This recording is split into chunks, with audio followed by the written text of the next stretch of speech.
What's going on, everyone? Welcome back to another episode of the Squawk NC's podcast, your favorite Pokemon podcaster's favorite Pokemon podcast. My name is Kyle Rios. I'm one of three talking heads this week. I'm joined by the Pony Bottle champ himself, Mr. George Fabray. I'll start by introducing George first, as I usually do. George, Merry Christmas. Happy Boxing Day, if you celebrate. It is Boxing Day today. And the first day of Hanukkah. And I guess Kwanzaa also. For our Canadian friends out there, I mean, or is it like an English? It's like an English thing more so, right? But Canada does it too? Or is it's a Hamza holiday. We'll go with that. Whatever. Yeah. Yeah. What's going on? Shout out for that guy. Yeah. So it's usually a duo this week, but special occasion, it's the holiday season, and we are joined by one of our good constituents, longtime resident of the Squawk and C's group chat, and we're finally getting him on a podcast together. The third road dog in our little trifecta we got going on here, Mr. Brad Brown. Brad Brown. Hello, guys. Brad Brown. Thank you. Thank you so much. Appreciate you guys for having me on. Yeah, man, it's a pleasure to talk to you. It's a pleasure to know you. It's been a long, and I'm honestly shocked we didn't get to this sooner. That proves how planned out we are in these things. But yeah, we got Brad on the show this week. If you guys have not, the holiday schedule has been rough as a podcaster. It's one of my least favorite things, is because it turns out you see a lot of people during the month of November and December, and I've been very busy. We had to postpone this. There actually wasn't supposed to be a podcast this week, but our schedules was kind of lined up to bring you guys the holiday miracle. But we're going to talk about the Toronto Regional Championships that happened about a week ago, as the kids say. Yeah. Still nowadays. I don't think they say that, but I'm out of. Hey, you're out of touch, old man. So I don't want to hear it. I'm hip to it. I'm hip to it. I'm hip to it. Is that's that podcast, right? Never mind. I lost it. I think also. George. Oh, there you go. George. We lost George for a second. Yeah. I think my joke was so bad it caused George's internet to freak out. So yeah, it didn't like it. Didn't like it one bit. Yeah. Anyway, so yeah, Toronto happened last week. I wasn't there, but Brad and George were, so we'll get their perspective, how they're feeling. We got some new cards to talk about and a revealed date of rotation. So in Japan, so the future is imminent. Will Badoo save us or deliver us to our Underlord Savior? Who knows? And then we're gonna do Squawk or C's this week with Mr. Brad Brown taking the realm. We'll get there when we get there, but I think we'll ask the obvious question. It's been a bit since we recorded, guys. So how was everybody's Christmas? And we'll start with Brad because he's the guest in the house this week. How was your Christmas, Brad? Well, thank you. It was good. It was with family for both days. I got to do stuff with the parents for Christmas Eve. 7 fishes for anyone who's Italian. They very much know how delicious Christmas Eve is. And then we went over Aunt and Uncle's for Christmas Day for beautiful roast pork. Very good. Good eats all around this holiday. So very, very happy with that. How about you guys? Yeah, George, how was your Christmas? Mine actually wasn't that fun, to be honest with you. I was actually battling a cold all Christmas. Oh, no. Ooh. So I actually just started feeling better today. As you can see, I'm kind of back to myself, my crazy self. But I was like down and out the last 2 days, man, and I really got a lot of sleep, got a lot of rest. So I think I just needed it. Christmas Eve, I tried to power through it. My whole family was like, "Can you just go home? Like you are sick. Like get out of here." So we're begging you to leave. Yeah, they really were. They really truly were. And I ate dinner a little bit. I kept coughing throughout it. Then we did presents. We do like a white elephant. We do like a grab bag for like a $10 and under stupid gift. I got these like googly eye glasses. It was silly. You have to wear those to league. Yeah. I if I could find them, I don't know even where I put them. But I got George some cool. Classic. But in the white elephant, I got my favorite gift. I think I got a Tushy bidet. So You got that on a white elephant? yeah, That's what that was. Good. That makes it even better. That's yeah, it crazy. really does. how cool is that? Because I've been talking about it since we went to Baltimore. Since Baltimore, yep. They had a Tushy in there. I was like, guys, this is amazing. My ass has never been cleaner. And I guess I talk about it so much, they decided to put it in there, and then I got it. Incredible. And no one stole it from me. It was just like lined up fate. So, but it was good otherwise. But Christmas itself, I just laid in bed and watched Christmas movies all day by myself. It was kind of sad, kind of lonely, but my body needed it. I needed to rest up. But I feel good today. Feel I haven't really coughed. Good. So good. Yeah, that's How good. about you, Kyle? Well, my Christmas is good. Not getting a tushy good, and you definitely need that. For someone that knows you, your ass is constantly cashing checks that it can't. So you definitely, God bless you. No, my holiday was good. Christmas was fun. I had to fight the postal service this time around here. Half my Christmas gifts didn't show up on time. So that was a little annoying. But there's the important part is all the kids in my family got their Christmas gifts. So. The adults are just gonna have to wait for Santa to, get here in 3 to 5 business days. So I guess there's some sort of Amazon strike that I didn't know about. I don't know. I'm the last person to know everything, but hey, that's life. But it was fun. I really like Christmas. This is the first time in a minute that a lot of my family was able to get together. It was a good time. Watched some pretty mediocre football games. I watched Die Hard, which is a new Christmas. It's the best Christmas movie. Don't at me. Spoiler alert, but we'll get there later. Not a Christmas movie. Shut up. I think that fever still messing with your brain there, pal. Yeah, I think so. No, but it was fun. I mostly was enjoying not having to go to work for 5 days. I've been off of work since this is my first day back to work in like almost a week. So nice. Really back ending that PTO just the right way. But I think so. We know what George's favorite Christmas gift was this year. Brad, what was the best thing that Santa Claus brought you this year? What was the best thing that Santa Claus got me this year? You know that I'm getting up there in age when I say that a sweater was the nice thing that I really liked and enjoy it. And it's a reversible sweater, so it ups the color palette of my wardrobe. Fantastic. Yeah, I mean, I love that. You like sweaters when you get older? I like to get my ass cleaned out when I'm doing this. You're both in very different parts of your life. That's how things go. What's that one Yu-Gi-Oh card that everyone makes the meme of where like it's the branching paths and one is like full of, light and happiness. The other one is just darkness and despair. I don't know the name of it, but I know what you're talking about. Yeah, there's two very, very different stories going on here. Mm-hmm. But that's fun. Listen, it's hard.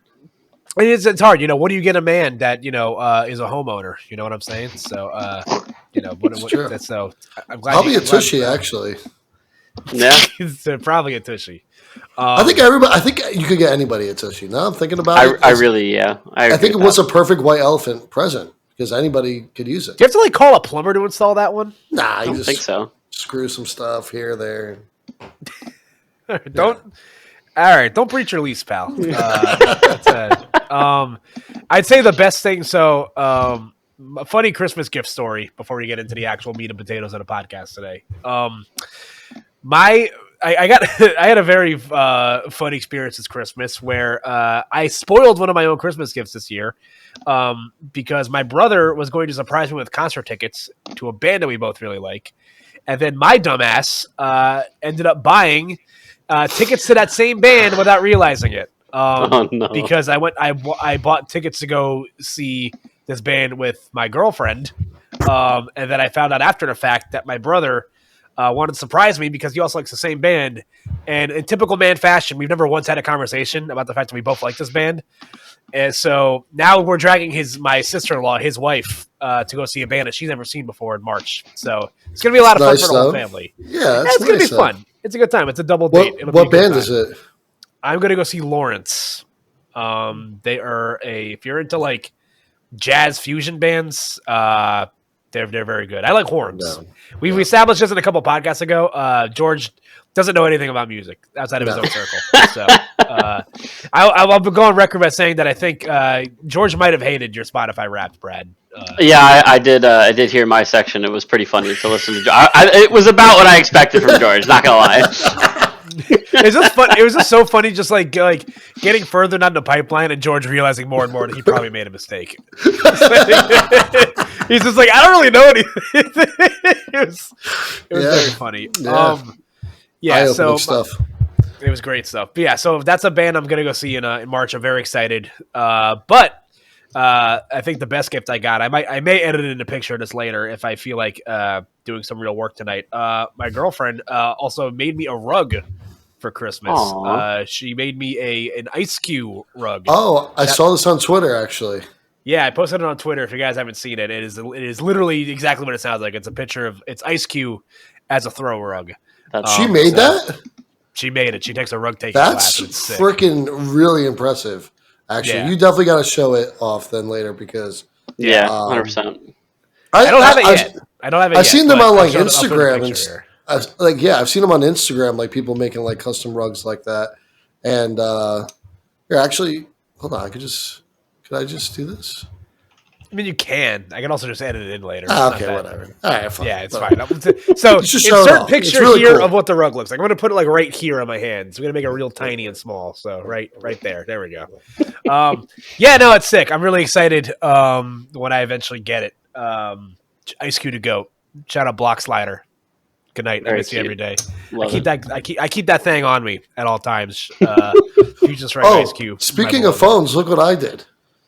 Whoa! Hold a timeout. You're telling me the boneless phone guy decided to get a phone case? Yeah, I bought a phone case today. Did you shatter your phone one too many times? I just, I said the New Year's coming. We got to change some stuff up here. New year, new me. Phone case. George's New Year's resolution is starting small by it's getting like a phone case. It's kind of fitting because it's still like if you take it off, it's still the same me, It's still shattered. I'm still a piece of shit, yeah. but now we just cover it up. That's like a New Year's resolution right there in a nutshell. No flair, no style. Like, come on, we got to get a little something. No, I'm basic. No. Bitch. I am far too much of a dropper to like get a fancy phone case because I know the second that I get one and the second I like drop my phone on my face because I'm in an uncoordinated mess, it's gonna shatter into a million pieces and I'm gonna be really mad about it. But hey, that's life. But well, I hope everyone enjoyed their. Thanks, Frank. But I hope everyone enjoyed their Christmas. Let us be the last people to wish you a Merry Christmas, and we'll be the first people to wish you a Happy New Year. Probably, maybe not. This is going up after New Year's, so we'll cross that bridge when we get there. But we got some stuff to talk about. Like I mentioned, there were some new cards revealed over the weekend. Obviously, we got kind of like a look at the end of the tunnel, which is the Sword and Shield era. Good night, Sweet Princess, and we'll talk more about that in coming weeks, I'm sure. But there was a regional championship that happened recently that both of you were at attendance at. So we'll talk very quickly about the Toronto. Whew, boy, can you tell I went to work today? The Toronto Regional Championships won by Mr. Calvin Connor. Shout out my GOAT, Reggie Drago. Insanely good. Reggie Drago, very good choice in this weekend. And I believe so? Mr. Wolf Glick won for VGC. Guys, I am pretty hip with, for the most part, with VGC results. That guy's pretty good at VGC, right? I'm pretty sure it's his 10th regional win. Yeah, he's pretty good at the game, I think. Cold take. Crazy. Insane take. My favorite jump scare is when I accidentally fall asleep with my TV on and I'm like an hour and a half deep into a 3-hour Wolfie video essay at like 4 a.m. Yeah, it's the same with me, but then it starts off like I fall asleep to Wolf, and then all of a sudden it'll be Pokerev waking me up in the morning. Like, what? I can't believe it. I'll look at the screen. What did I pull? And then it's like a Toad Scroll EX, like regular rare. I'm like, what? What's going on here? Yeah, that's I love that so much. I love the YouTube algorithm. Yeah, so I know George, you entered TCG this weekend. Brad, you entered VGC. So let's start with Mr. Fabre. George, talk about how let's talk about your weekend in general. Do you have fun in Toronto? And then we can talk a little bit more about the tournament. So I mean, we had a great time. There were so many people there from New Jersey. First of all, right, Brad? Yeah. I felt like we were dominating. Like it felt like it was a local, honestly. Honestly, like there was like 40 people from New Jersey. It was like insane. Wow. And anywhere we went, you were like, "How you doing? How you doing? How you doing?" And everybody's like, "I suck." Yeah, we're like, "Yeah, sure." It's like the same everywhere, except for Andrew, one of our new squawkers, did insanely well. Made day 2 in his first regional. But, he also got pretty lucky, I will say, because he did down pair into his last round, and then the opponent was nice enough to concede to him so he would get his first day 2, which, that's the way really it nice. kind of goes sometimes, But I'm happy for him nonetheless. Like, he killed it. He still started the day 5:01, so let's not take it away from him anyway at all. He absolutely deserves it. And he was with us too, like Kyle. Like, how much testing did we do before this regional, right? And he was right there with us, so he put in the work. He deserved it. And kudos to him. But Toronto in general was just amazing. It was freaking brick though, brother. Like, it was cold. Too cold. And we get on, I go pick up our good old pal Harrell, right? And I'm like, "Where's your jacket, dude?" He's like, I don't have jacket. Whatever. I'm like, "Bro, what?" I'm like, "How do you not have a jacket?" So, like, when we first landed, we went and got something to eat. And then after that, the next 2 hours were just me, him, and Vera, my friend also that came to play VGC. Just searching for a jacket. They ended up buying a $230 Canadian jacket. Really nice jacket though. I'm not gonna lie. It was nice quality. Okay.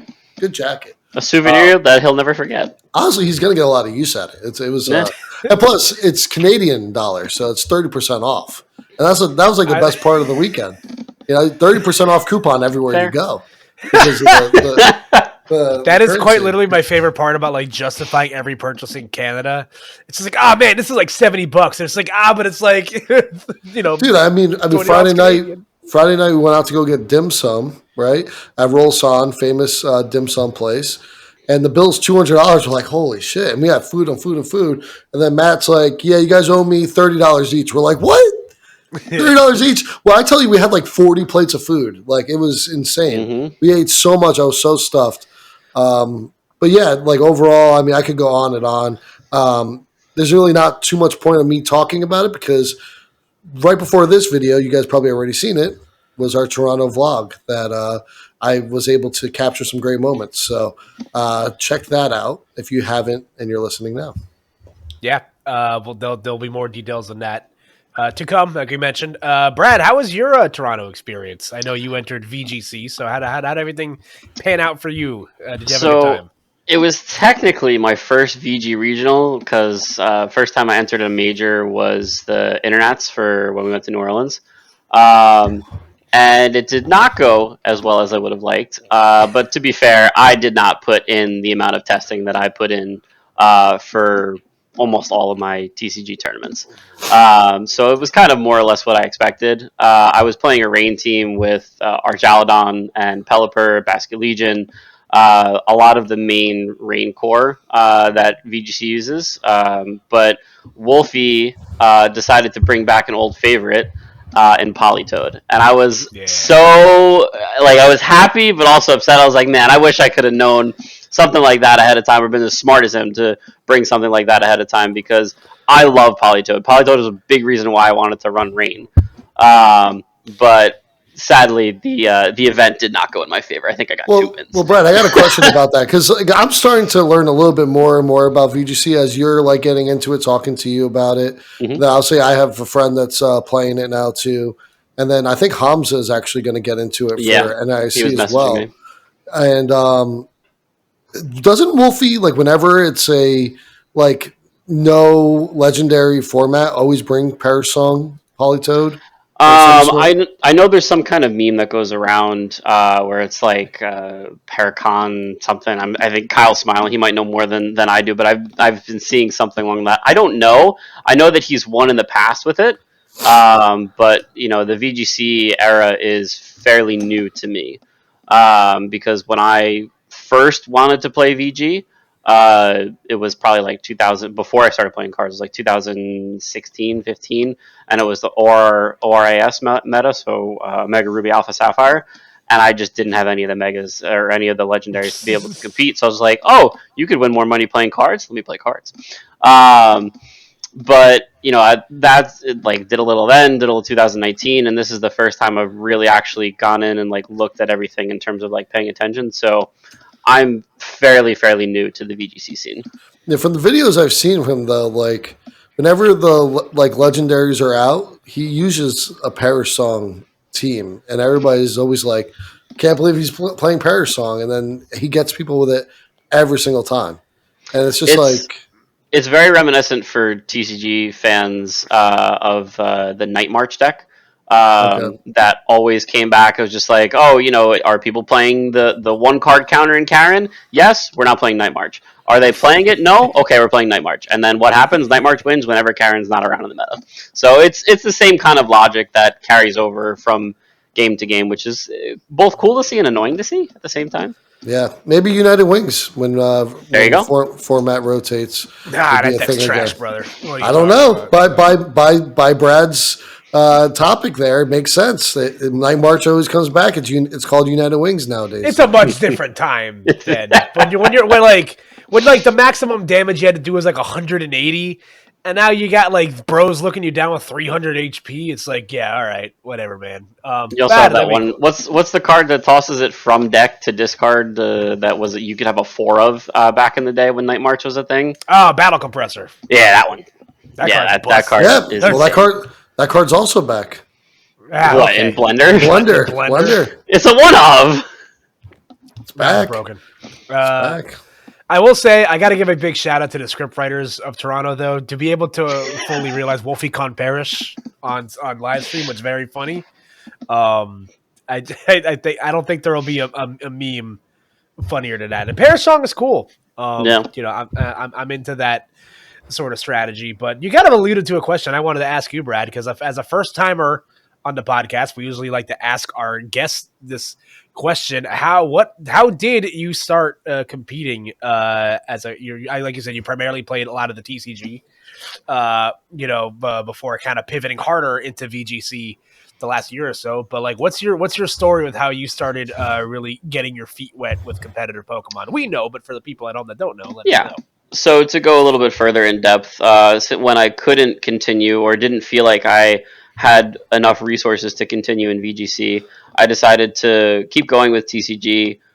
There was a local shop. One of the crazy story. One of the kids that I used to babysit, that's the same age as my brothers, ended up being at the local league over near me, and was like, "Oh my God, you're an adult now. What's happening?"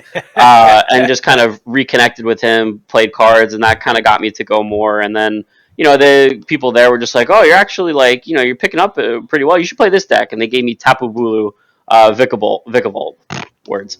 So Vikabulu, as most TCG people know, and I just kind of ran with it. I got really good with the deck and got lucky enough to get a top 8. I think in my either first or second tournament that I popped in for, and just from there I was hooked. I was just like, oh, this is pretty cool. This is like fun. I can actually compete playing Pokemon and win prizing and stay local. And then I realized I can travel the world too if I really wanted to.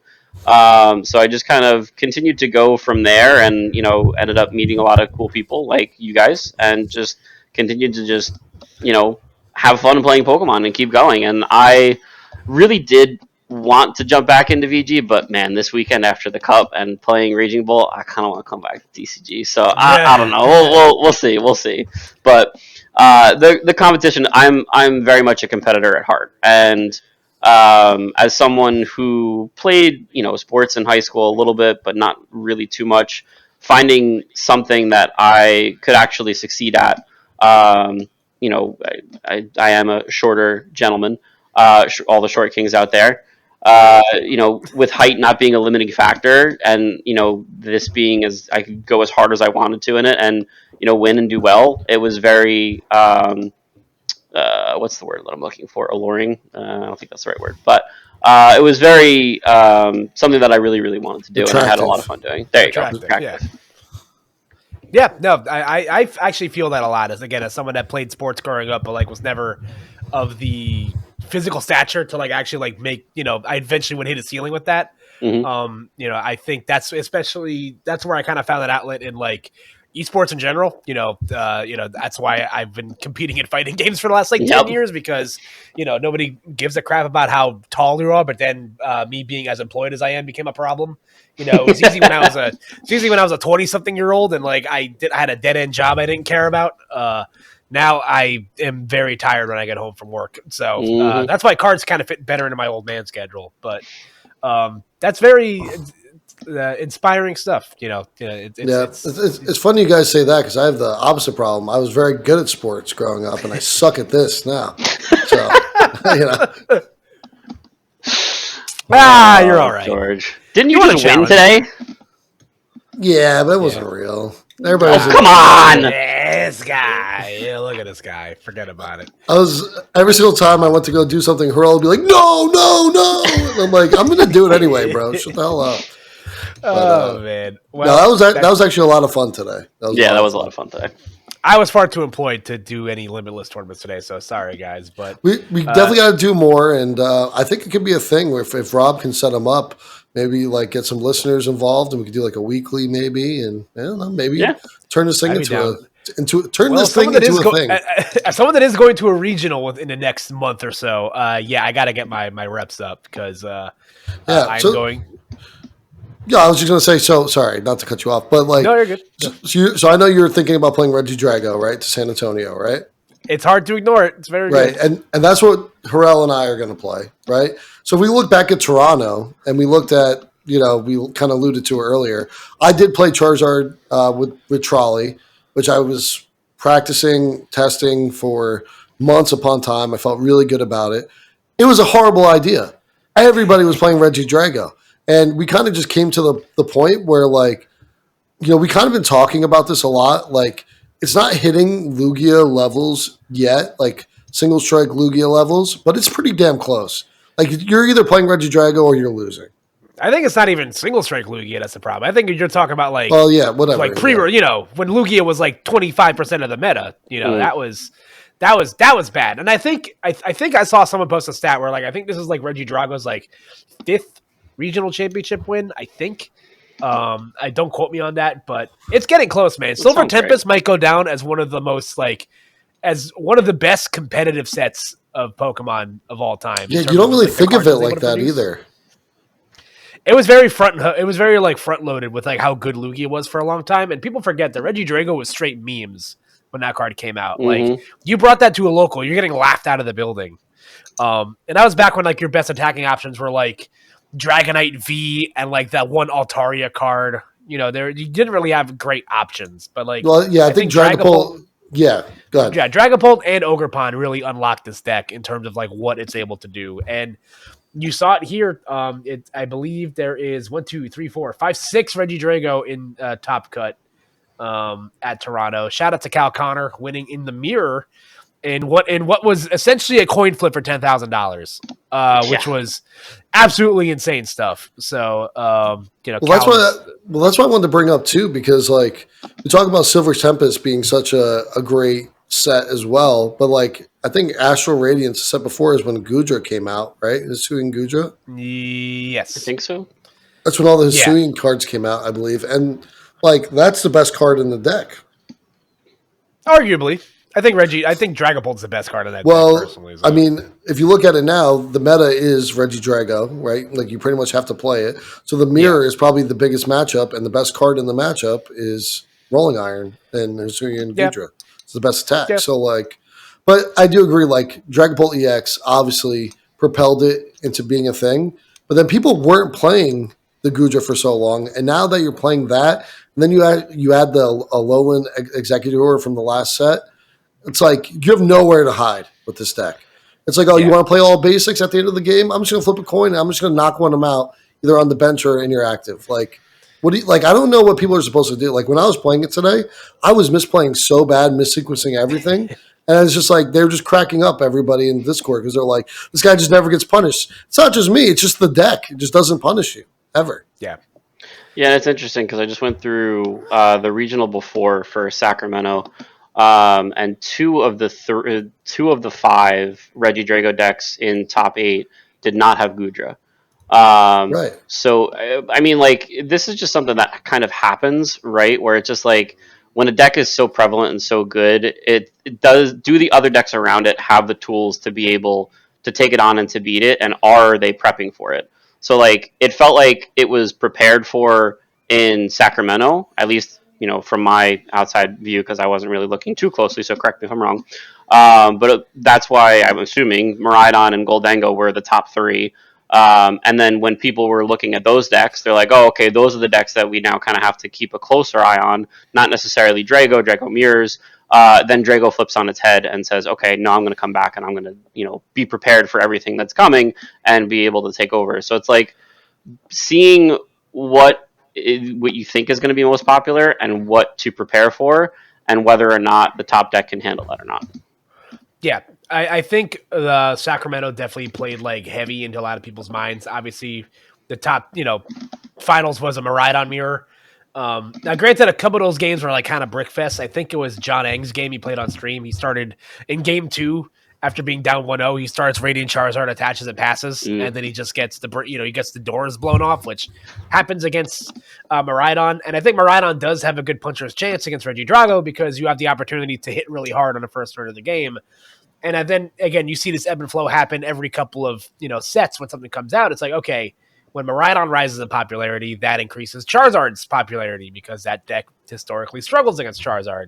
But then when Charizard becomes really good, then you get Regidrago being a better option. And when Regidrago is 18% of the room and Charizard is the second most played deck, it's gonna bode well in your favor. I think you're seeing these decks kind of get to a point where they're very much refined. You maybe have 4 or 5 cards in your decks that are flex spots, and where are you willing to take those flex spots? Are you cutting the Temple of Sinnoh? I think the flex spot for a while was the Gudra, but I think now that Regidrago has become as popular as it is again, I think Gudra's kind of an essential card. If you even go back to LAIC, the winning list from Nat Miloslav, he cut the Pheasantipity from his list. You kind of sacrificing some draw, but you also add in stuff like the superior energy retrieval. So you have some flex there to help get your energy back. So then you're just like, okay, do I play 2 super rods? Do I play a split of that and retrieval?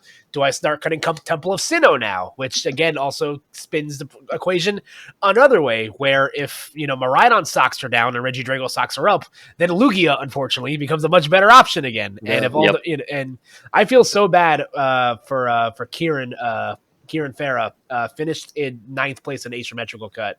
I'm convinced if I listened to Kieran's podcast that he does with Anil, and he said that he played he bricked he could build an apartment complex with the bricks he was describing in the game he had to play against Owen for top 8. Not getting both games, just not getting Lugia V out for the first 3 turns of the game.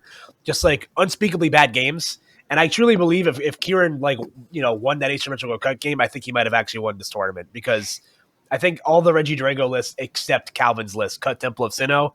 Yeah. And that matchup's already it's a V-Star matchup, so whoever goes first usually wins. But Lugia sets up as one of the best decks in the format. So, this weird 3-headed monster we now have going into San Antonio is going to get very interesting. I can see San Antonio there being a lot of Lugias to show up. Yeah, I can see that as well. I mean, I'm partial to the head smashing aggro decks, and Raging Bolt is near and dear to my heart now. So I've got a feeling that might be up there too. But yeah, Lugia is a pain, so I think that increases Lugia stocks as well. Yeah, Raging Bolt's also a very good matchup going into Regidrago, so I think I think Raging Bolt might be the beat stick deck going into San Antonio, because it does the best out of all of them into Regidrago. And I think you're probably the best formatted going in to play against Charizard. You don't get completely steamrolled by that deck. And I like the 3rd place list from Toronto. I think a lot of people are going to see that as the skeleton. Adding in Briar into this deck kind of helps you with some awkward matchups previously. So it helps you in the Zard matchup for sure. I do. Yeah, I think it's Lugia and single prize deck. So I do want to see a little bit more in terms of what Irida Miraidon can do, because it actually did win the cup from Saturday. Beat Guardy in the finals. Guardy hit Lugia in semis. So I'm curious to see if that has the potential. There's so many one-ofs in that deck now, so it's a little crazy. But I haven't toyed with it. I've just been playing Raging Bolt. So Yeah, it's gonna be interesting. Yeah, Iron Hands is really good into guard. Yeah, It's a real pain in the good ass. card. Yeah. I'm just mad that like every time I choose to go to a regional and I try to deshackle myself from Lugia, that it's unfortunately a good option to consider, and I hate it. Truthfully, I went to a challenge last week and I played Lugia, and it was some of the least amount of fun I've had. I had some. God, there's lots of games where I'm just falling asleep at the wheel, or I just have god awful starts that I don't get a Lugia out turn one. Well, in our game, you did bad math. That's really. I just forgot how to play Pokemon, which is like it happens. So Kyle, I need you to do some one last ride Fast and Furious memes for that tournament, please. Till the brakes fall off, baby. Unfortunately, it's coming with me on the trip, so we'll see. I got to weigh out my options a little bit heavier, but Reggie Drago is hard to ignore. I also just don't want to play mirrors all day, which is annoying, but it is what it is. But that's why I won't touch Lugia, because Toronto 2 years ago was when Lugia was 50% of the meta, and I decided to play Lugia, and 6 of my 9 rounds were Lugia mirrors, and it was dreadful. I was ready to go into Baltimore to play like a lot of Reggie Drago, and I hit 0, but I hit 3 Raging Bolts, which was unfortunate. But hey, that's life, I guess. Right, Frank? That's life. That's life. I don't really have any other like outlasting thoughts here on Toronto. Unfortunately, my favorite pet. Shout out to my goat, Jay Medeiros, highest placing Goldengo deck, top 64. My goat, love that guy. Nice. Goldengo I'll just say before we get off the topic of Toronto, Brad, shout out to the Paddock Tavern. Shout out to Paddock Tavern. 100%. That's all we'll say about that. That's it. I also really hope that they don't schedule Toronto the same weekend as a concert I was going to. Shout out to the Sonic Symphony. It was amazing. Right. Yeah, I had a great time. It was truly unlike anything I've ever witnessed before. And go see Sonic the Hedgehog 3. Good movie. Very good. I was supposed to go see it right now, but I forgot we were doing this. George asked us to record, and then he forgot. I was setting myself up for a nice night, but yeah, whatever. Here you are spending with us. I'll just DoorDash and watch. I didn't watch all my Christmas movies yet, so I still got some to get around to. And we'll get there. Maybe a little foreshadowing. We'll get there. I think one final note for Toronto, just to bring it up, is how prevalent control decks are going to be with Snorlax and Pidgeot, because I think that's going to influence things a lot. And like control really typically isn't popular, but I'm looking at the results and I'm seeing quite a bit in day 2. So if it's placing in day 2 and it's getting people there, people will pick it up and will try it. So I still don't ever see it increasing to more than like 5 or 8% in day 1. But there's a lot of cards now, right? To play with it. You got the new Milotic and you got the Farigograph. Can't say that. The giraffe. Farigograph. There was an Arch Aladon that made 80th. My. Yeah, that deck was weird. It was crazy good. It's got like this. I think it's got Scizor in it. It's very interesting stuff. Oh, there's 3. Jalen made it. Okay, cool. I didn't know Jalen made day 2. Nice. I will say also something that makes control much more appealing. It's something I also I listened to one of Kieran's videos he did why he included Wellspring Mask Ogerpon in his Lugia deck, and it's because if you look at like the percentage breakdowns of decks that are playing switch carts, it's very low. So there are a lot of games where you can just kind of gust up something. A lot of these decks that play switch cart like Miraidon would. They're cutting them or only playing 1 in favor of the Latias, which again opens up your deck space but leaves you weak in other areas. So that card is so busted. It's really good. It's being able busted. to stop something in the active can kind of buy you some turns if you know if you can execute it properly. Yeah. So what about Pokeballs and Lugia? In or out? Sure, man. Whatever. More and more I think about it, it kind of does make sense though, because they didn't play Mesagoza in the list. So it's basically just a Mesagoza as an item card. Yeah, kind of makes more sense. I feel like you need a stadium bump, like with so many different like Jamming Tower and Area Zero. I feel like that was the next thing I was going to bring up, because I'm looking at this deck that I've seen, and you guys have to tell me if it's a meme or not. But the Reggie Drago or the Reggie deck, the Reggie Pikachu deck. Yeah. Is this a meme? What is this? I This think looks it's a meme. hilarious. Yeah. I mean, it can function. I mean, is it good? I don't think so.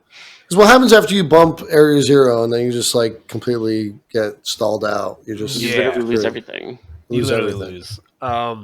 I also agree having a stadium bump is good. And also shout outs to Corey Blankenship. He's the only person within the last like few all within this playing quarter to have gotten limitless pages for Pokeball. He's Wow. played Pokeball in his Lugia deck to the last three events he's gone to. So maybe he's onto something that I'm not. I also agree you need a stadium bump though, because it's I don't know, man. It's weird. Did you Some guys de- see the 164th list? 164th list. Let's look. Let's bring it up. Oh yeah, let's take a look at that one. That was Andrew's list. Yeah. Oh yeah, shout out to that guy. Shout out to listen. So we were talking about how Andrew got kind of backed into a day two. Well, we take those by getting down Always. paired, but karma reset itself because Andrew forgot to sleeve up a card for his deck in day two and got a deck list there. Oh no, dude! Well, and we're sitting there in the Airbnb, and he's like saying it, and I literally look at the table. I'm like, "Yep, there it is. It's right there. Water energy right there, Oh no! looking right at it." Oh, I sent the picture of it into the group chat. I don't know which one I sent it to, but I was like, "You looking for this or?" Is this your card? Man, that's tough that's stuff. rough. But yeah, good on Andrew though, man. Playing a deck that's kind of gone out of style a little bit, or a Palkia V-Star with the Terapagos and the Noctowls. So fun stuff. We'll talk about it as we get closer to like rotation time.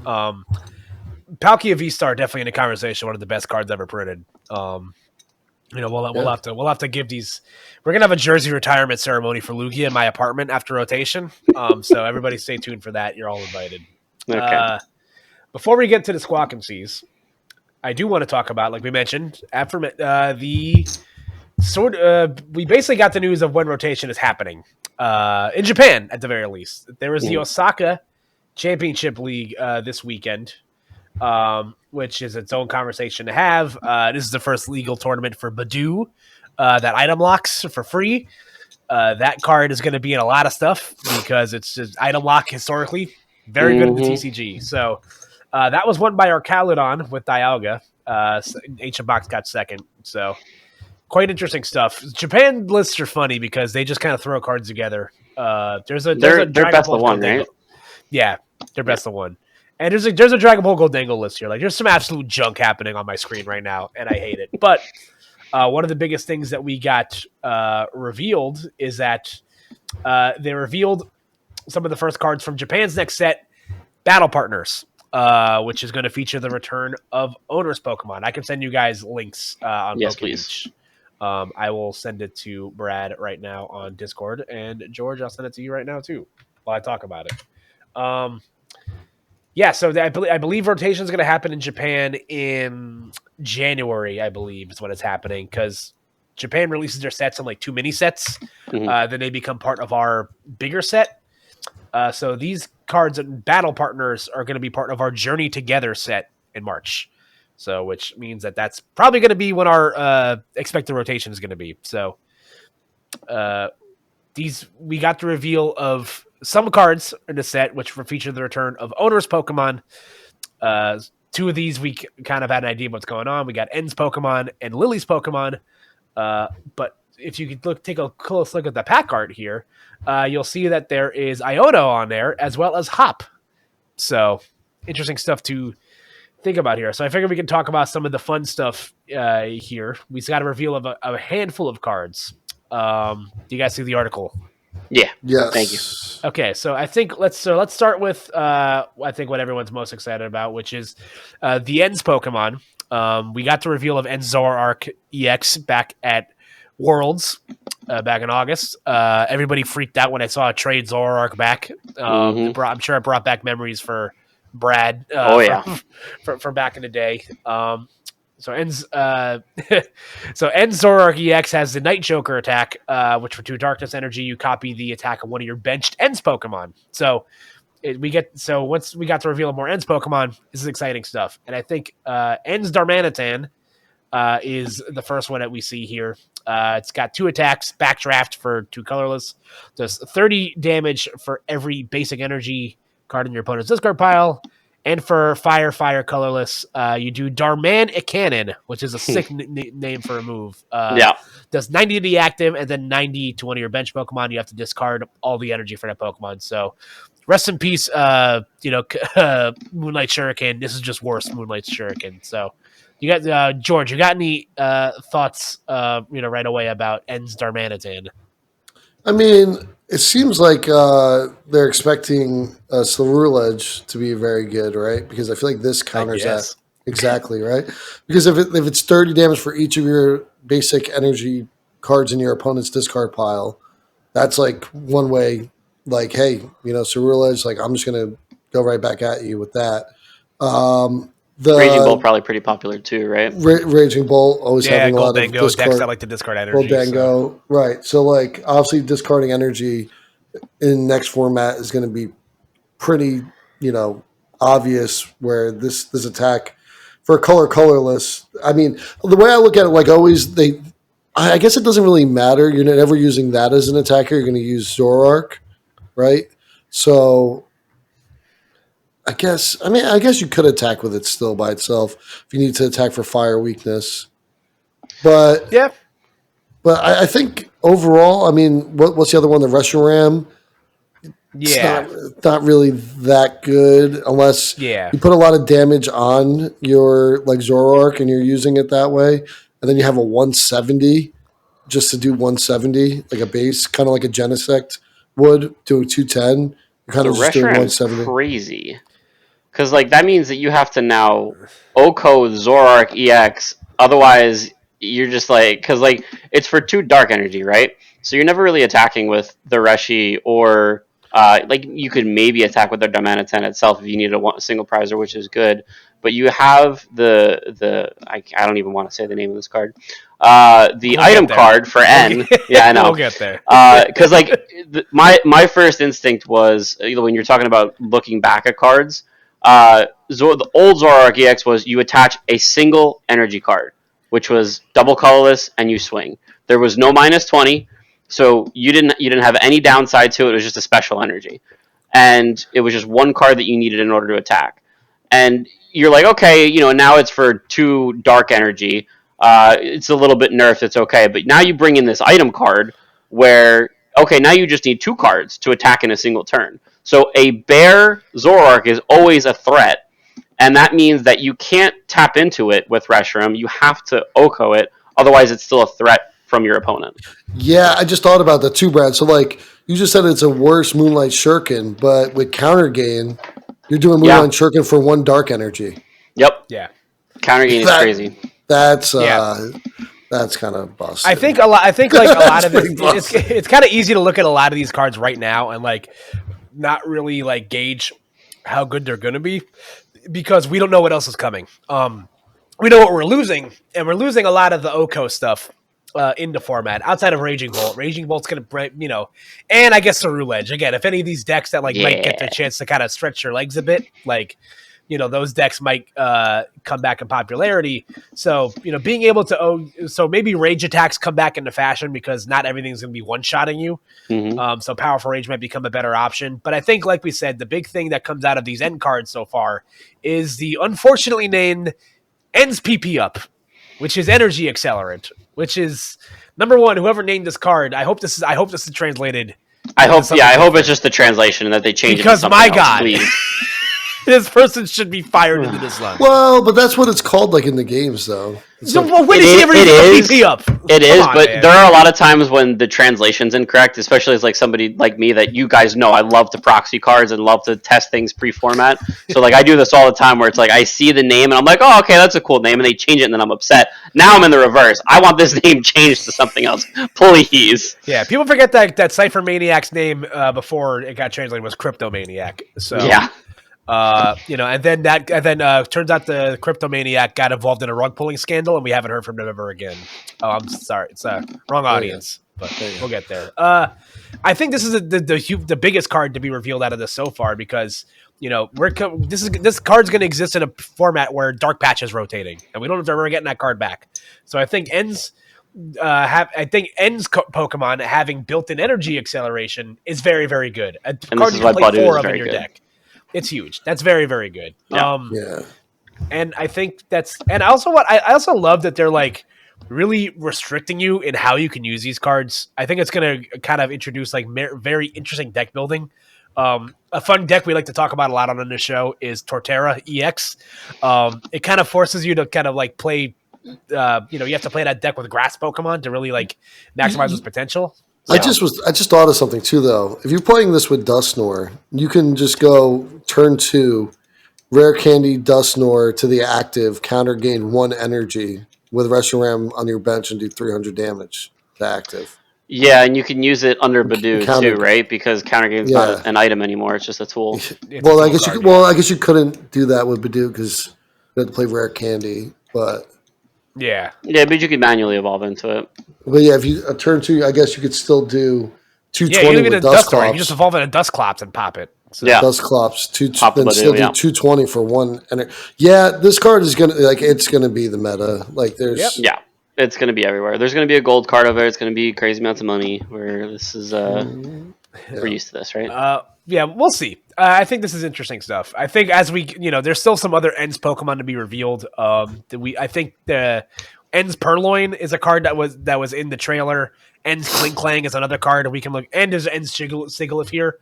Who cares? It's got victory symbol. That attack is a joke. Like whatever. It's silly stuff. But I'm not gonna put too much weight into that. Let's talk about Lily's Pokemon. Lily got some cool stuff revealed here. We already saw the Clefairy, which is funny that this card isn't going to exist when Reggie Drago is really good, but I think people are expecting stuff like Raging Bolt and Dragapult to kind of maybe increase in popularity. So giving Dragonite Pokemon weakness, pretty good. But we got the reveal of Lily's Comfy.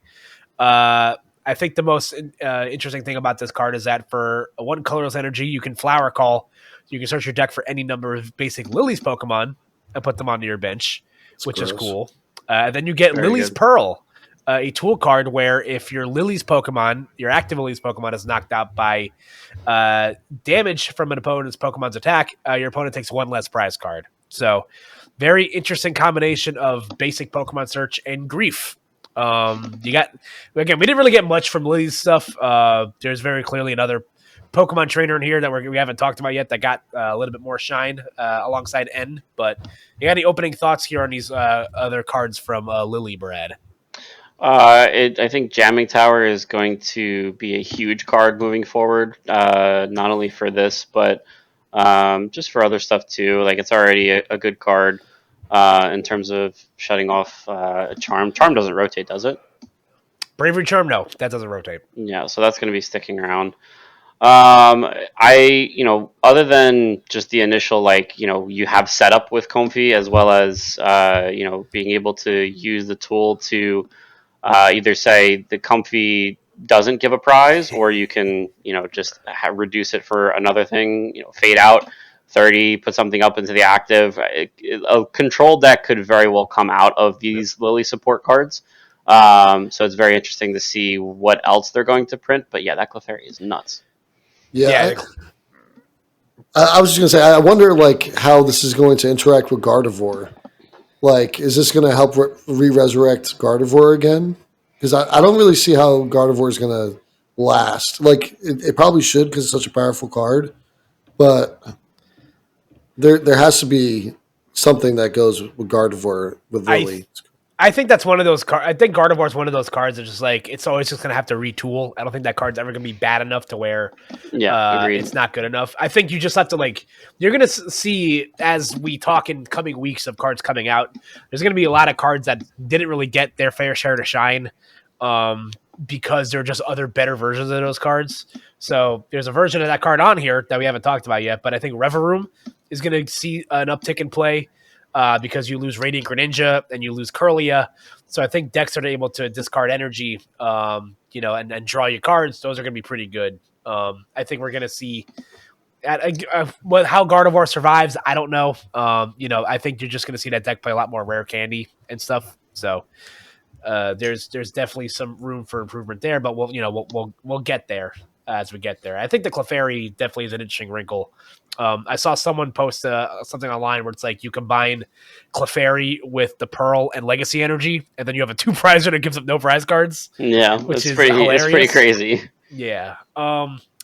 But the last of the new trainers revealed here, which is one that we didn't know about prior. We got to boy, if you bought Iono stock early, congratulations, you just have more money to spend. We got the reveal of Iono's cards, which is highlighted by Iono's Belly Bolt EX. It's a stage 1 280 HP Pokemon with the ability Electric Streamer, excuse me. Different podcasts. As often as you like during your turn, you may attach a basic lightning energy from your hand to one of your Iono's Pokemon.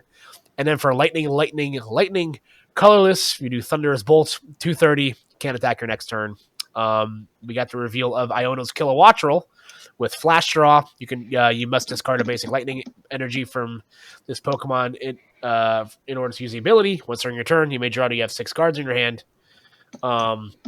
And we get a new stadium card in convention, Lavincia. You can put up to 2 basic lightning energy from your discard pile into your hand. So Iono seems to be one of these. It seems like just like yellow Chenpao. You take lightning energy into your hand, you accelerate it onto your belly bolts, you hit for 230. Good luck. Brad, George, how are you feeling? Yeah, I mean, I just keep going back to how they're interacting with other cards now. Maybe I'm wrong for thinking that, but like this definitely works with Miraidon still. Oh right? yeah, yeah. Like, and honestly, the one thing I do want to keep, like, I gotta say, I've never realized this before, and I can't stop staring at it now. Belly Bolt's like nostrils and mouth or a smiley face. You guys see this? Yeah. Those are his eyes. No, its eyes are on the side. No. Are those his eyes? No, its eyes are in the middle of its body. No, because look, if you see the regular art, the mouth opens in the middle. So what's the sides? Those aren't eyes. Those are just like distractions. It's like they're just light bulbs on its head. Oh my god! Yeah, that I don't know. I am so flabbergasted right now by this. I can't stop staring at it. Like I don't know where to look. It's freaking me out. I will say I always thought Belly Bolt was cute, and I ended up going to a store recently, and it came across, for the video viewers, this bad boy, and I'm like upset that I did not buy it now. Well, you should have. And I may just end up going back and buying that gigantic Belly Bolt Squishmallow. But it is pretty sick. Yeah, that is pretty sick. Belly Bolt, I remember in the video game when I was playing it and I was going up against Iono, I could not knock that thing out. It was it took me like 5 tries. I'm not embarrassed enough to say it. I straight up forgot up until they revealed these cards that Iono was an electric type trainer. Yeah. I just straight up forgot. But I mean, I think the Iono cards are disgusting. Honestly, like the Kilowattrel broken ability with the stadium as well, and you could attach any amount of cards as you want with Belly Bolt. Draw up to 6, attach that. Like, I don't like. It's gonna be. I think it's gonna be Iono and N. From what we see right now, are gonna be 2 of the big meta decks. Put in a few cards from Sword and Shield base. Who knows what's going to pair with it? You know, well, you can't because you can't put any Sword and Shield cards in this deck. That's Sword and Shield, Scarlet and Violet base. Scarlet Sorry, Violet, yeah. You know what I meant. And maybe didn't, but that's what I meant. Yeah, but yeah, like Miraidon instantly good in this, right? If you're telling me that I can charge up Iron Hands in 1 turn with Belly Bolt in play, like that's disgusting. Can't. Because if you Belly Bolt only accelerates Iono Pokemon. Only Iono Pokemon. Okay. Yeah. So you can't do that. Then it would be too broken. Okay, that's okay. It scared me for a second. I was getting nightmares. Because I like to play Guardy every once in a while, and I'm terrified of Iron Hands. So. But it can attach to itself, and it's got 280 HP, which is the biggest body that Miraidon decks or Miraidon has for an attacker. So that's pretty big. And you're losing Raichu, so being able to hit those OHKO numbers. Again, being able to OHKO stuff is going to be a lot harder I'm imagining. And I'm trying to think of like other like Pokemon Iono has. I know Iono has a Lux. When you rematch her, she has a Luxray, she has an Electrode, and she has a Terra Lightning Mismagius. So if we get like a Terra Lightning, Mismagius, that'd be kind of pretty cool, I guess. That'd be pretty sick. Luxray, Electrode, Kilowattrel, yeah. But we'll see. I think this definitely synergizes well with itself. Obviously, we've seen how good of an ability Super Cold is, and this deck doesn't require Rare Candy to play, so it's already really good. And again, I think we're seeing how these cards are going to kind of require a bit of an intricate puzzle because they only seem to be able to work within themselves. And I didn't play a lot back in it. I didn't play at all back when like Gym Heroes was originally a thing or like during the Level X and, the trainer Pokemon during the Diamond and Pearl era stuff. So I don't think it was like an exact 1-to-1, but I do like how the Pokemon's maybe trying to formulate this in a way where it's a little bit more, you have to kind of play within the confines of what trainer Pokemon you're using. Yeah. I just thought Counter Gain is going to be so broken. Counter Gain is going to be insane. There's going to be at least a 2 or 3 of in every deck. Is Double Turbo rotating? Yes. Okay, thank God, because I was just thinking you could attach Double Turbo, Energy Switch, Counter Gain into Iron Hand. I'm just. Really I would like to see them bring that back, though. I think like now that Lugia is going away, I think we're gonna start getting broken special energy back again. I think that was like a big balancing problem that the Pokemon community, company had with special energy, is that you can make the special energy good, but you can't make it too good because you don't want to repeat history of what Lugia could have been. So I think now that Lugia is going away, maybe we'll get double colorless energy back. Maybe we'll get a proper rainbow energy back, or maybe it'll just reprint double turbo. I actually think double turbo is perfectly fine. I think double turbo is fine as is. Honestly. I think that's perfectly fine to reprint and bring back. I am a little scared of how good End's Zoroark is going to be, just because of how prominent and dominant Zoroark was when it was just on its own and it was attacking for double close. And this has the same ability. And you have something like Precious Trolley where that's staying in format for a very easy setup to get 4 Zorua and a Manaphy down. Is Manaphy rotating? Yes. Okay, so then no Manaphy. Rapska stocks up, baby. Let's go, Rapska. You can always get 4 down, and so the Kyurem attack is not getting rid of every single one. And you're going to have a Zoroark EX in play if Regidrago is still a deck. But just trade is just such a strong ability. Huh? Regidrago will be rotated. Oh, Drago will be rotated. Yeah. See ya.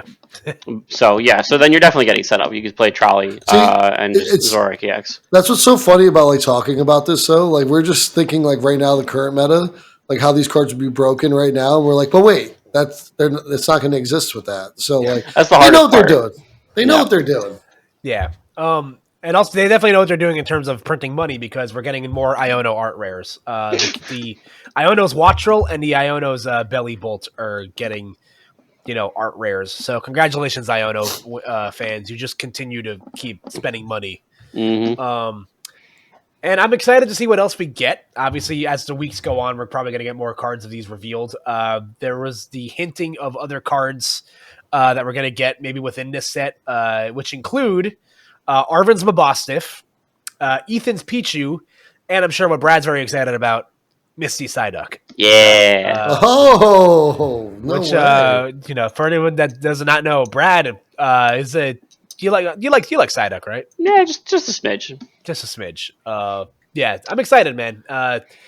So these are all. I'm just hoping. I'm hoping that this Psyduck is better than the Psyduck Slowpoke deck with the Misty trainer. I played that to a challenge once, and I did not get points. I almost beat Reshizard with it because it was such a meme. So I'm hoping that it's not a meme and that it actually have some kind of viability to be able to play to regionals, cups, challenges, whatever. Fingers crossed. But I as much as I'm very excited to see it, and I'm sure I'm going to get at least one of the cards. I don't have much hope for it. I would just like to say, Brad, before becoming friends with you, you did restore faith in Psyduck fans for me because my ex-girlfriend is also a Psyduck fan. And, so you're not I'm all glad that I could bad. restore your Psyduck faith. Yeah, so it's going to be fun to see what else we get here. And keep in mind, we still haven't seen any of the Marnie stuff yet. That's another trainer we got revealed to back in Worlds. There was the reveal of a Stevens Metagross EX, so that's going to be fun. I think those come out in the middle of February. There's Cynthia's Garchomp EX that we're getting at some point too, in March. I think that's all getting revealed before. I think that's part of like the second half of whatever this is. And then we get the Team Rocket's Head coming in April, so that's good. Oh, it's gonna be fire. It's gonna be sick. I hope you guys are ready to spend money because I certainly am. But I don't open packs, so yeah, we know your house is your house is basically a card front operation. You just don't know it yet. But we've been recording, we've been recording for an hour already. This is disgusting. My God, insane. I hate what I'm looking at right now. Absolutely insane. George might have a plate. George might be sitting on like 4 Stamp Charizards right there, And he just does not. No, who cares? So we've now finished the card section of our programming. We're not going to get into the Squawk and Seas section of our programming. We're going a little bit longer today because we haven't recorded an episode in a week. So, we're going to have fun with this today. Let's get into the real stuff. Yeah, the stuff that everyone cares about. Squawk or Seas, everybody's favorite this or that question game, where you ask each other a variety of questions about random topics that we decided we usually come up with hours before the podcast. Because this is technically our holiday episode, we are giving the people what they wanted. And we are going to be by we, I mean the royal we. I mean Mr. Brad Brown will be our contestant this week, or Squawk or Seas. Brad will be squawking or seizing Christmas movies or holiday movies, however you want to look at it. So, Brad, do you like? This is funny because I'm sure you like Christmas, but Brad also went on record and says he watches 3 movies a year. Yeah, so, before a long time ago when I was a child, I watched a lot of movies. It's been more of a recent thing where I've just been a TV episodic person rather than sitting down for a movie kind of guy. So I know a decent amount of classics, but there might be a couple that go over my head that I'm not familiar with. So we'll see. That's weird when you say child when you're literally 23 years old. That's insane. But thanks, man. Brad, are you ready to partake? I am ready to squawk or seize. Let's do it. All right. So George, I'll let you open up the gates. My favorite Christmas movie. He's hitting me with the guilt right away. He's like, you better make the right choice here. Is, and I'm hoping you agree, Jingle All the Way. So I haven't seen it. Oh, he's got. Wait! No, I have seen this one. See that this is why I'm happy about my computer because I'm horrible with title names. So I needed a second to remember that this was the one where he has to get the toy, right? Yeah. He's like Turbo fighting. Man. Yeah, Turbo Man. Yeah. And then he like, are we doing spoilers? Are we not doing spoilers? For This people movie that came out haven't in seen it? 1996. Hey. I mean, I hope. We get yelled at for spoilers all the time here, so we play it safe. But yeah, so when he dresses up as the what's it called and Turbo is in Man. the parade as Turbo Man is in the parade, right? Yeah. 100% squawking this one. This is a great movie. Yes. Yeah. I just watched it last night. Dude, I forget that Sinbad brings a bomb into the into the news to the radio station. During this movie, that's aged poorly. But this movie's stupid. It's fun. He's a delivery person, Yeah. postal Yes. the guy thing. As a fellow civil mailman. There you go. Yeah, there you go. So, You yeah. figured it out. Yeah, whatever.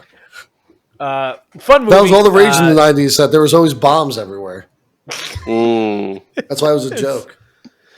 Oh man, I love this movie too. It's one of my favorite Christmas movies, also. So I'm glad Brad's also on the same page here. However, Thankfully, I've seen it. we'll toss you another softball here, Brad. One of boy. my favorite Christmas movies. I feel like it's a classic. It's on and it's one I watch every year. Are we squawking or seizing? The 2004 Christmas classic, Elf. Oh, 100% squawking. Elf is one of my favorites. It was actually just on towards the end of Christmas Eve. We were just watching it. On Christmas Day, getting the days mixed up, and literally just recounting everything. And funny enough, with Elf, what we used to do for family stuff is we used to act out Christmas movies or just movies at our grandma's house. and there's old raw video of me being the Grinch somewhere. I don't know where that lives, but Elf was one of the movies that we ended up doing. And my favorite part, and one of my memories that haunts me, and if my cousins ever see this, they'll probably laugh, was that I was the dad in Elf, and we were supposed to act out one of the dinner scenes at the dinner table, and I mixed up the dinner scenes. And I did the one where he storms out, but I wasn't supposed to storm out. So gotta love trying to be a child actor. Funny. It's hilarious. I love this movie. It is. I saw this movie in theaters. My brother took me to go see this when I was a kid. This is nuts. This movie. I love Will Ferrell. I know Will Ferrell's hit or miss for a lot of people. I forget that Zooey Deschanel is in this movie every time I watch it because Zooey Deschanel was like 23 when she did this movie. She looks like a completely different person. She's so great. She's great. And the goat Sonny Corleone, James Caan, God rest his soul, puts on a great performance as a dad in this movie. So it's a good time. Yeah. I like this movie a lot. Fun stuff. I'm glad you're off to a good start, Brad. We're off to a good start. So. All right. I got one here you may or may not know. It's a older one as well. I'm really showing my age here. Kind of a sadder movie, but like also not. Jack Frost, the Michael Keaton vehicle. God. I recognize the picture of it, but I don't think I've ever actually watched this one. But like, it's got Michael Keaton in it, so I feel like it's got to be a Squawk. I feel like you got to watch it if you've never seen it. But like, it's got Michael Keaton in it, so how can I not Squawk it? He like dies and comes back as a snowman and plays with his son. And then he melts away at the end of this Christmas. That's so sad but heartwarming at the same time. What on earth? It's a fun one for sure. Why are you laughing? Why am I laughing? I think you both lost it. Because I think the way I described it is like insane. Like yeah, it is. Yeah, but it's a great movie. I love it. I'll have to put it on the watch list. I get this movie mixed up all the time with the 1997 slasher film Jack Frost, which is a completely different movie. Completely different. That movie, horrifying. That movie's wild. Yeah, it's very scary. All right, good start, Brad. I'm going to give you another one of my favorites. It's one that I have to. It's what I have to watch every holiday season, or I feel very sad. Okay. Are we squawking or seizing? The Muppets Christmas Carol. The Muppets Christmas Carol. Oh, it's been a long time since I've seen this one. I don't know. I'm actually on the fence here. I'm not against the Muppets. I don't hate the Muppets. I love Kermit the Frog. He's been a little bit not slandered for me, but I have a sour taste in my mouth as a Broncos fan, and since he's akin to Patrick Mahomes. I think I'm going to have to seize this one. I watched it once, and I don't think that I would go back to watch it again. Yeah. I'm kind of with you, man. I'm sorry, Kyle. I love you. I mean, I guess I'm showing my age because I love the Muppets. I'm a child. That's a good. I remember it fondly as a kid, but like I can't remember it fondly enough to want to go back to watch it as an adult. Wait, this is not the one that's like a Christmas Carol, right? It is. The Muppet Christmas Carol. The one where what is it? Who's the ghost that comes back? Is it Gonzo or is it? I think it is Gonzo. Yeah. Gonzo. He's one of the ghosts. He's not all three ghosts. Yeah. Michael Caine's in it. Damn. I love this movie. You guys are it's fine. It's okay to be wrong. It's okay. It's okay. Yeah, it's fine. Yeah, it's fine. All right. Let's see here. Where do I go after that one? How about kind of want to hit you with like one that's really controversial. I love them all so much. It's hard. I feel like it's hard to not like a Christmas movie or a holiday movie. Because usually they're all like happy ending and like either whimsical or.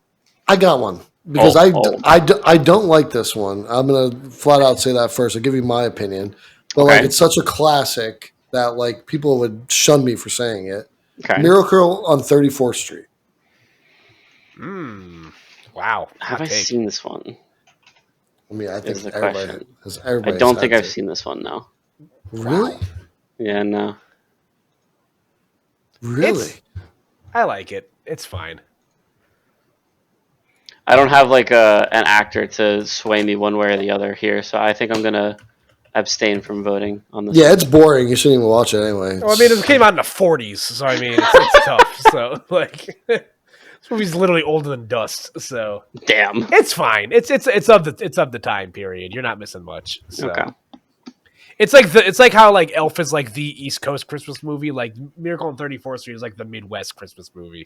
Okay. Like, or am I wrong? Am I remembering that? I don't remember. Yeah, I don't think that's true, but if you I want, think I'm talking out of my butt here. I don't know what's I going mean, on. it's Miracle on 34th Street. It happens in New York City, What am I- but Oh, you're so right. I'm thinking of something else then. What am I thinking? yeah, Of? that's fine. I don't know. I'm losing it. You're thinking of A Christmas Story. That's what it was. You're right. Oh yeah. I've seen A Christmas Story. I'm talking about Miracle on 34th Street. Yeah, no. Miracle on 34th Street is the East Coast Christmas movie. It's one. Yeah, it's super boring. Nothing happens the entire movie. It's like, yeah, we get it. The guy's Santa, and he's just walking around. Sure. At least A Christmas Story, you have the iconic line of "You'll shoot your eye out, kid." That's Just true. trying to prove to the little girl that Santa's real the entire time. Like, I don't know. Yeah. Shout out all my Santa truthers out there. Love you guys. All right, we're gonna keep it in the realm of good. We're gonna talk about a movie that wasn't made in the 1940s. I'm gonna keep it in the realm. Mine was 1994. I don't know what you got the wrong one. I'm losing my mind here. So anyway, Squawker sees Mr. Brown, a Charlie Brown Christmas. I mean, that's my cousin. How can I not squawk that one? Yeah, it's I great. have to. It's great. Charlie Brown Peanuts it's always a yes for me. I love Snoopy. Yes, we love Snoopy. We love literally everything about all the Peanuts characters. You have a favorite Peanut, George? Like of the group. Yeah, I'll tell you who it's definitely not. It's not Lioness. You guys, You don't like the blanket, George? Come on. I hate that guy.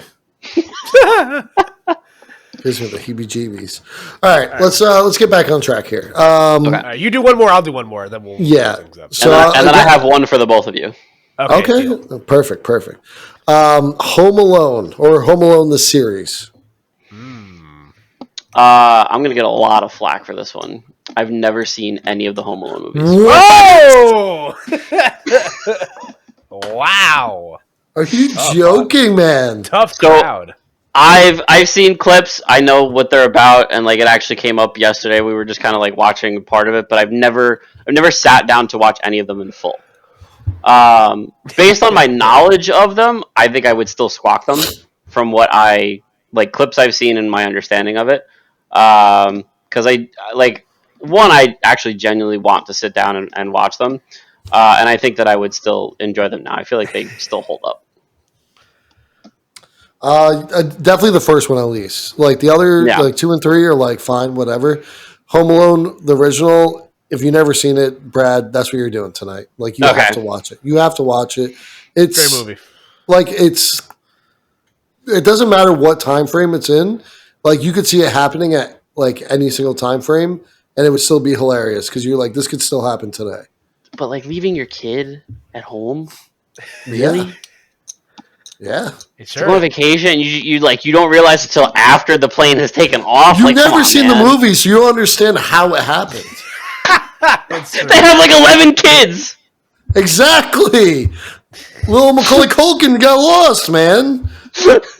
He was hanging out by himself. Tough Oh stuff. my God. Tough stuff. All right, this is gonna be the last one for me. So we're just gonna get it out. Have a very open conversation here. Die Hard. Squawker sees. Yes, Christmas Squawk, movie, I don't care. 100%. Easy. Yeah! Easy Squawk. It's not a Christmas movie. It is a Christmas movie. What time period does it take place of the year? It doesn't make it a Christmas movie. I just think, listen, I just think it's okay to be wrong, George. It's fine. I am a Christmas movie aficionado, and I will not let this happen on the podcast that I record weekly. Die Hard is not a Christmas movie.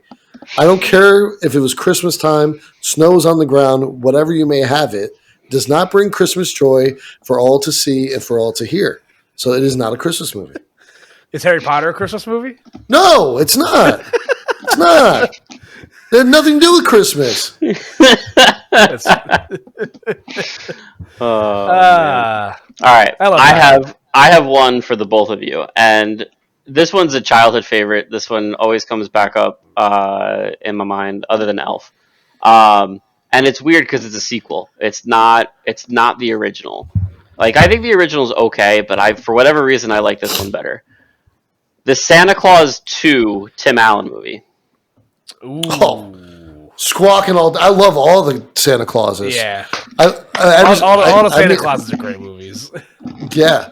I joke around like my beard was getting really long and like a lot of the grays are coming out. So I was joking around and I'm like, oh yeah, I'm Tim Allen. Just get fatter and fatter by the minute. I use that joke way too much. You're Tim the Toolman Taylor. Yeah. Those movies are goated. So I love all of them. They're so good. Yeah. Shout out to Tim Allen, who is now who's going to be starring in a sitcom with Kat Dennings. I will be seated and watching. So yeah, okay. Kat Dennings. Hey, dude. Right. Was it Bad Waitresses? What is it? Two Broke Girls. Yeah. They're bad waitresses too. Listen, I never once paid attention to the title of that show. I'm sure you did. I'm sure you were locked in very hard. No, never mind. I'm done talking. Wowza. Yeah, that's gonna be it for this week's episode of Squawk, or this edition of Squawk or Seas. Thank you for taking part in this Harvard experiment, Brad. You crushed it this week. So thanks for having me on, guys. Appreciate it. One thing to point out: when is Sydney Sweeney coming out with a Christmas movie? They really deprived us of that. Well, she's doing that Frida McFadden book soon, which I'm actually really looking forward to. The Housemaid. Straight to the top of that list. Mm-hmm.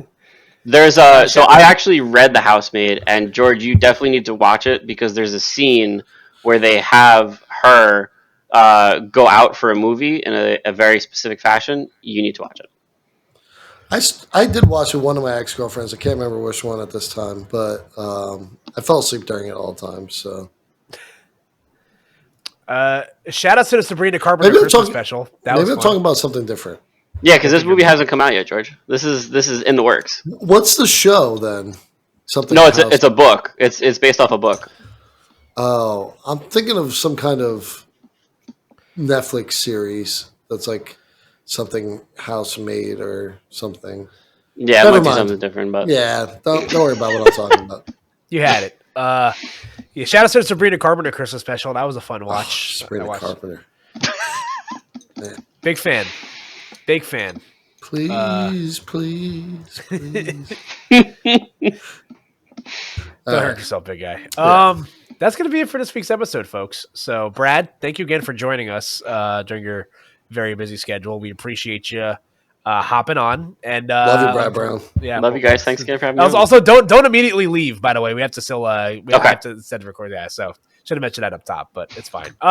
Brad, let the people know where they can find you if they feel so inclined. If you feel so inclined to leave your internet footprint somewhere. So sure thing. Danky Duck on all platforms except for Twitter. For some reason, I couldn't get that one on Twitter. It's Danky Duck VO on Twitter. Definitely keep an eye out on Instagram. There's a Gymshark promotion that's going on that I'm going to try and be a Gymshark athlete. So I'm going to be posting a lot there. So if you want to follow me for Gymshark athlete things, check out Instagram. Danky Duck. Hell yeah! And George, let the folks know where they can find you crawling around on the internet. The Pony Bottle Champ, PNYBTL Champ on your X.com, formerly known as the Twitter forum. Also on PTCGL. We are going to try to get some more Squawk and Seas tournaments in the future. So be on the lookout for that because no one ever wants to add me to play. So now I'm going to make you guys come play with me. That's how you do it. You guys can follow me at Koopa NJ across platforms. By the time this podcast comes out, which will be on January 3rd. I will be commentating at a Super Smash Brothers major the weekend this is coming out. Yeah, if you guys are inclined to do so, I will be at Let's Make Big Moves in New York, the weekend this is coming out. I'm going to be commentating Friday through Sunday. So Very nice. Check me out if you want to hear me talk about the other game that takes up too much of my time. I'm at Koopa NJ across platforms. Check me out there. Trying to get more involved into doing stuff in the new year. We'll have, by the time this comes out, our Toronto vlog will have come out. I'm probably going to upload it either that Friday or that Saturday. I got a lot of work I got to do, but it's we'll get it all done. Be a good watch. Yeah. Before we close out today, Brad, give us a New Year's resolution. What are you trying to do next year? Trying to best body of my life. It's very old, cliche, done before by I'm sure a bunch of people, but I am on the grind. I've already prepped my entire first month of meals. I've laid everything out. I've laid out calories and workout plans and everything. I am trying to get down to like 13-12% body fat before Anime NYC so that I can do an Asta cosplay because Short Kings, we rise. Yes, sir. George, what about you? I know you're a big resolution guy. I'm more of a goals guy. I don't really believe in the resolutions, but I'm definitely going to roll over some of the same goals. Like I want to definitely stick to my, 20 pounds, knock that off. I actually did find out I did lose some weight recently. So that was good. But really, my goal every year is just find ways to be a better person, be better to other people, find ways to be more, kind and help each other out as much as possible. I truly believe, you help other people, you're helping yourself because you can learn from those experiences more than just doing stuff for yourself in any given day. That's beautiful stuff, man. My goal is to dunk a basketball next year, but that's going to be it for this week's podcast. Ladies and gentlemen, thank you so much for joining us. I hope you guys let us be the last to wish you a happy new year, and then we'll see you guys for our episode the week after this one comes out. So have yourselves a wonderful time, everyone. We'll see you guys next time. Adios.